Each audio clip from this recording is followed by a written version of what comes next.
عبادت کا جو طریقہ انہوں نے ایجاد کیا ہے یہ اپنی طرف سے انہوں نے بنایا ہے، یہ بدعت ان کی ہے. ما ابتدعوها ما كتبنا عليهم، ہم نے اس کو ان کے اوپر فرض نہیں کیا تھا. تو بہت سی چیزیں ایسی ہیں کہ یقیناً مسلمانوں نے بھی اللہ کے دین کو بدل کر کے اور پھر پیروں، ولیوں، مریدوں اور قبروں پہ جا کر کے اپنی ضرورتیں مانگتے ہیں. حالانکہ اللہ ہی سب کا رگ ہے، تمام حاجات کا پورا کرنے والا اللہ ہے. اسی کو رب کہتے ہیں. کوئی دینے والا نہیں ہے. اللہ تعالیٰ اگر نہ دینا چاہے تو کوئی دینے والا نہیں ہے، اللہ تعالیٰ چھینے تو کوئی دینے والا نہیں ہے، اور اللہ تعالیٰ دے دے تو کوئی لینے والا نہیں ہے. لیکن جا کر کے لوگ ڈاڑے مار کر کے روتے ہیں پیروں کی قبروں پر، پیروں کے سامنے. ان سے خود زندہ آدمی سے، تمہاری طرح ایک آدمی ہے اس سے مراد مانگ رہے ہو، یا پھر مردوں کے پاس جاتے ہیں جن کے بارے میں یقین ہے کہ وہ مر کر کے ہو سکتا ہے وہ فنا ہو چکے ہوں، ان کی ہڈیاں بھی گل چکی ہوں، لیکن ان سے مرادیں مانگی جاتی ہیں. اس میں کوئی دو رائے تو ہے نہیں کہ ایک نئی بات کہی جا رہی ہو ہر جگہ. اور اگر کسی ہندو کو کوئی کام نہیں ملا تو وہ بھی کوئی پیر بنا کر کے اور لوگوں کو اگر وہ کہے کہ یہ فلاں پیر ہے تو لوگ اس پر بھی چڑھاوا چڑھانے اور مرادیں مانگنے آ جاتے ہیں. یہ حقیقت ہے. کتنے لوگوں کو دیکھا گیا کہ پاکستان کے اندر بھی گھسے ہوئے ہیں ایسے لوگ جو لا الہ الا اللہ بھی نہیں جانتے ہیں اور وہ قبر کے مجاور ہیں اور وہ نظر و نیاز جمع کرتے ہیں اور پھر لوگوں تک اس کو پہنچانے کی کوشش کرتے ہیں. اس وجہ سے لیکن یہ چیز سمجھ لیں کہ یہ شرک جو ہے یہ انسان کے ہر عمل کو برباد کر دے گا. اللہ تعالیٰ نے پیارے رسول کو مخاطب کر کے کہا وَلَقَدْ أُوحِيَ إِلَيْكَ وَإِلَى الَّذِينَ مِن قَبْلِكَ لَئِنْ أَشْرَكْتَ لَيَحْبَطَنَّ عَمَلُكَ. آپ کے پاس ہم یہ وحی کر رہے ہیں اور آپ سے پہلے انبیاء کو بھی یہی وحی کی گئی تھی. لَئِنْ أَشْرَكْتَ، ہر ایک کو بھی انفرادی طور پر، اے نوح، اے آدم، اے لوط، اے صالح، اے ابراہیم، اے اسماعیل، لَئِنْ أَشْرَكْتَ، فردن ہر ایک سے کہا گیا کہ اگر آپ نے شرک کیا لَيَحْبَطَنَّ عَمَلَكَ، تو آپ کا عمل تمام ساقط ہو جائے گا. اللہ تعالیٰ کی یہاں اس کا کوئی وزن نہیں گا. جیسا کہ اللہ تعالیٰ نے فرمایا فَلَا نُقِيمُ لَهُمْ يَوْمَ الْقِيَامَةِ وَزْنًا، قیامت کے دن ان کے عمل کا کوئی وزن نہیں ہوگا. اس وجہ سے بھائیو ہمیں چاہیے کہ سب سے پہلے اپنی توحید کو ہم سمجھنے کی کوشش کریں کہ اللہ تعالیٰ نے ہمیں جس چیز کے لیے پیدا کیا ہے وہ مقصد ہم ادا کر رہے ہیں یا نہیں. ہم اتنا بڑا خرچ کر دیتے ہیں، لاکھوں کا حج کرنے آئے ہیں، اور پھر اس کے بعد اگر ہمارا عمل مقبول نہیں ہوا، ہزار مصیبتوں کے بعد، ہزار تھکان اور ہزار پریشانیاں سہ لینے کے بعد، تو بہت بڑے خسارے کی بات ہے، اس میں کوئی شک نہیں. اس وجہ سے ہر انسان کو سوچنا چاہیے. پیچھے دیکھ کر کے ماں باپ اگر ایسے رہے ہیں، ہو سکتا ہے ان کے پاس صحیح دین نہ پہنچانے والے نہ ہوں، اللہ تعالیٰ ان کو بھی معاف کر دے گا. لیکن اب جب پوری دنیا میں دین ایک معمولی جھوپڑے میں بھی قرآن الحمدللہ سنا جاتا ہے، اس کی تفسیر سنی جاتی ہے، تو اب کسی کے لیے عذر نہیں کہ پیارے رسول کے دین کو نہ سیکھے. پیارے رسول کے دین کا سب سے پہلا جز اور ہر تمام انبیاء کے دین کا پہلا جز کہ لا الہ الا اللہ تھا. موسیٰ رسول اللہ، عیسیٰ رسول اللہ، لا الہ الا اللہ محمد رسول اللہ. محمد صلی اللہ علیہ وسلم اللہ کے رسول ہیں.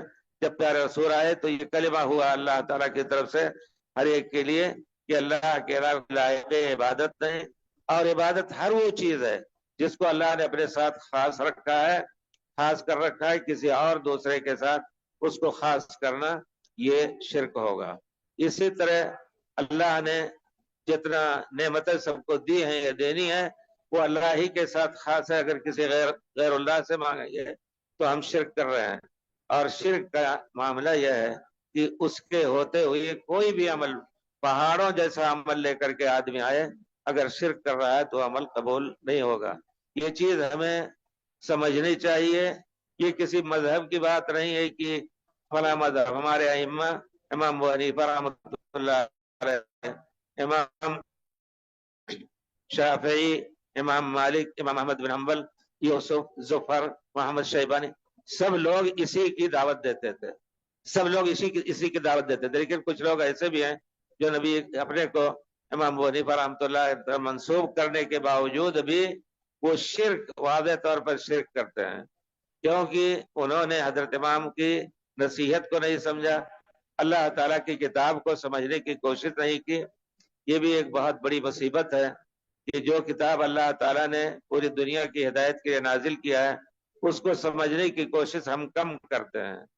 ہم لوگ اس کو پڑھتے نہیں ہیں، اور پڑھیں تو اگر زبان ہمیں عربی زبان نہیں آ رہی تھی لیکن کم سے کم دنیا کے تمام زبانوں میں ترجمہ ہو رہا ہے، اس کو لے کر کے پڑھیں اور سنیں. اور اگر واقعی ہمارے اعمال میں شرک ہے تو ہم اس سے توبہ کریں، ورنہ حج ہو یا کوئی بڑے سے بڑا عمل ہو شرک کے ساتھ قبول نہیں ہوگا. ہم نے اسی مجلس میں سنا، بیان کر رہا تھا میں، تو ہم نے کہا کہ اب جا کر کے ہمیشہ کے لیے توبہ استغفار کر کے جائیے کہ اگر ہم کہیں جاتے رہے ہیں کسی درگاہ پر اور نظر و نیاز وہاں چڑھاتے رہے ہیں تو اب آئندہ یہ کام نہیں کریں گے. اللہ سے توبہ کر کے اٹھیے.